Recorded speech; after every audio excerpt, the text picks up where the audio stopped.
Oke. Assalamualaikum warahmatullahi wabarakatuh. Pada kesempatan kali ini, saya akan mempresentasikan sebuah desain rangkaian CPU sederhana yang dibuat menggunakan aplikasi Logism. Rangkaian ini berkaitan langsung dengan materi dalam mata kuliah, khususnya mengenai bagaimana komponen-komponen dasar komputer saling terhubung dan bekerja dalam memproses data dan instruksi. Tujuan dari pembuatan rangkaian ini adalah untuk memahami secara langsung bagaimana alur kerja CPU secara sederhana, mulai dari pengambilan instruksi, pemrosesan, hingga menghasilkan output. Oke, yang pertama itu di sini ada wiring dan data bus. Dalam konsep komputer, ini disebut sebagai bus atau bus, yaitu jalur komunikasi yang membawa data alamat maupun sinyal kontrol. Tanpa wiring, komponen tidak dapat saling berkomunikasi sehingga sistem tidak dapat berjalan. Selanjutnya itu ada splitter. Splitter itu digunakan untuk membagi satu jalur data menjadi beberapa bagian, misalnya dari 8 bit menjadi beberapa bit yang lebih kecil. Dalam CPU ini sangat penting karena data sering diproses dalam bentuk bit-bit tertentu. Misalnya, untuk operasi logika atau pengamatan memori. Splitter ini mempresentasikan bagaimana data bus dipecah menjadi bagian-bagian kecil untuk diproses lebih lanjut. Selanjutnya ini ada logic gates or and not and nor. Komponen berikut adalah logic gates. Logic gates itu merupakan dasar dari semua operasi dalam komputer. OR digunakan untuk menghasilkan output jika salah satu input bernilai 1. And not and adalah kebalikan dari AND. NOR adalah kebalikan dari OR. Dalam CPU, logic gates ini digunakan untuk membangun bagian yang lebih kompleks, yaitu ALU atau Arithmetic Logic Unit. ALU bertugas melakukan operasi perhitungan dan logika seperti penjumlahan, perbandingan, dan operasi bitwise. Oke, sini contohnya ada di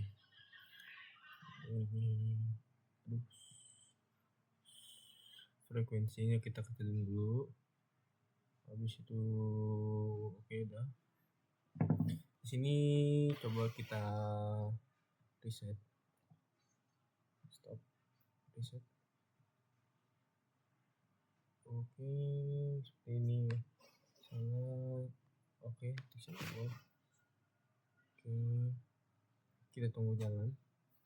Logism 8 bit CPU ada beberapa nomor 2015. Nah, di sini ada list of options kayak ALU, laser, SRC, show register, content, CPU, text editor, BMP load, BMP file, sekuensi. Di sini select one option, kita tinggal ketik di keyboard bawah ini. Baik, sebelum kita demoin apa ini logismnya, saya akan menjelaskan kembali. Lalu ada multiplexer atau MUX yang berfungsi untuk memilih satu input dari beberapa input yang tersedia berdasarkan sinyal kontrol. Dalam rangkaian ini, multiplexer memiliki beberapa input dan satu output, di mana input yang dipilih ditentukan oleh sinyal select. Dalam CPU, MUX digunakan untuk memilih data dari register, memilih hasil dari ALU, lalu atau memilih data dari memori. Jadi MUX ini sangat penting dalam pengambilan keputusan jalur data. Selanjutnya itu ada ROM. Nah, ini ROM. ROM ini berfungsi sebagai memori yang menyimpan instruksi program. Dalam rangkaian ini, ROM memiliki address 8 bit dan data 8 bit yang berarti dapat menyimpan sejumlah instruksi dalam bentuk biner. Dalam sistem komputer yang nyata, ROM atau memori ini digunakan untuk menyimpan program yang akan dieksekusi oleh CPU ketika CPU berjalan. Lalu ada control buffer. Buffer ini digunakan untuk mengontrol aliran data, yaitu menentukan kapan data boleh lewat dan kapan tidak. Hal ini penting untuk menghindari konflik pada bus. Misalnya jika dua komponen mencoba mengirim data pada jalur yang sama secara bersamaan. Dengan adanya fitur ini, aliran data menjadi lebih teratur dan terkontrol. Oke. Coba kita demoin dulu. Di sini kita misalnya milih satu itu Halo Tester. Oke. Kita tunggu sampai keluar. Halo. Ini LED center. Oke. Kita contoh pakai npm terakhir kita, npm saya terakhir itu 10.07. Oke. So, tunggu resultnya aja. Nah, di sini N000 XOR-nya 0001011117, XOR-nya 001011117, NOR-nya 11001000. Jadi ya contohnya ini. Kenapa ini bisa 7? Di sini 1, yang 1 ini 2, itu 3 ditambah 4, hasilnya 7. Tuh. Begitupun sama kayak ini 10, jadi ini 7, hasilnya 17. Oke.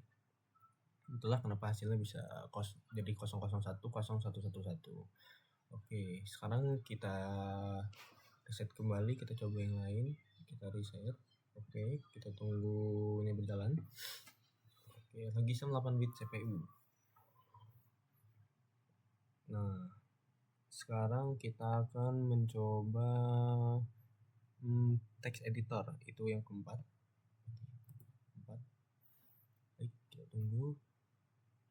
Option. Oke, select one option. Di sini kita langsung ketik nama aja. Muhammad Haris atau Brilian Senior. Oke, wait.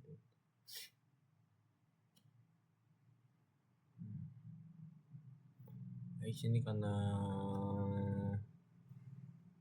ini kita buat 2 tadi, mungkin akan agak lama, atau ini mungkin saya ada kesalahan. Kita exit terlebih dahulu.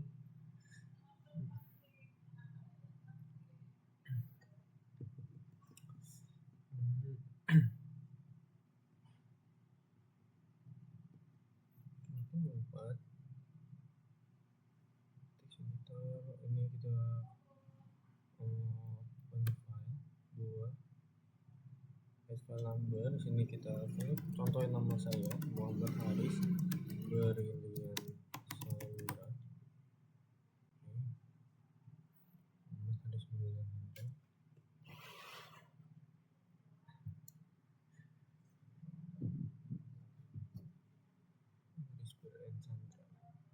Kenapa di sini bisa add file number ya, bisa nama saya, itu karena saya memasukkan di keyboard tadi, mengetikkan nama saya sendiri. Jadi outputnya di add file number yang tadi kita bakal tambah teks tadi, itu jadinya keluar apa yang kita ketik tadi. Baik, ini saya akan reset kembali. Oke, siklus ini terjadi dari 3 tahap utama. Yang pertama itu ada fetch. Tahap ini, CPU mengambil instruksi dari ROM. ROM akan mengirimkan data instruksi berdasarkan alamat tertentu. Yang kedua, decode. Instruksinya diambil kemudian diproses oleh bagian logika, yaitu logika gates. Di sini, sistem akan menentukan operasi apa yang harus dilakukan, misalnya operasi logika atau pemilihan data. Yang ketiga itu execute. Setelah instruksi dipahami, sistem akan menjalankan operasi tersebut. MUX akan memilih jalur data yang sesuai dan buffer akan mengatur aliran data agar tidak terjadi konflik. Hasil dari proses ini kemudian dikirim ke output. Dengan demikian, sistem ini telah mensimulasikan cara kerja CPU secara sederhana, meskipun belum sekompleks komputer modern. Mungkin cukup sekian penjelasan dari saya dan demo logism CPU sederhana dari saya. Sebagai kesimpulannya, rangkaian yang saya buat merupakan simulasi CPU sederhana yang terdiri dari beberapa komponen dasar seperti ROM, logic gates, multiplexer atau MUX, dan buffer. Melalui rangkaian ini kita dapat memahami bagaimana data instruksi diperoleh dalam komputer secara bertahap. Jika saya ada salah kata, saya mohon ampun. Cukup sekian. Wassalamualaikum warahmatullahi wabarakatuh.